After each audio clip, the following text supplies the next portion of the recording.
هؤلاء هم الفجار، قال النبي صلى الله عليه وسلم. المسؤولين الذين بيشركوا لا داخل بيشركوا، الذي شطب البلاد خلونا على الحديدة، على الحديدة. البلاد الآن على حديدة، ويشتوا يزيد يشلوا الحديدة، والله إن نفسهم يشلوا زد الحديدة يعني، ولا يشتوا يخلوا في البلاد هاي.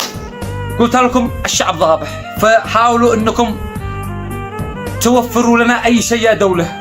حاولي انك ترضي الشعب، حاولي ان انت توفري البترول، توفري، تشعري بالمسؤولية. انت دولة ومسؤولة. هذا ثاني شيء. ثالث شيء، في منشورات وفي كلام انهم يشتوا يخرجوا على الحوثي واني ثورات الحوثي. غلط.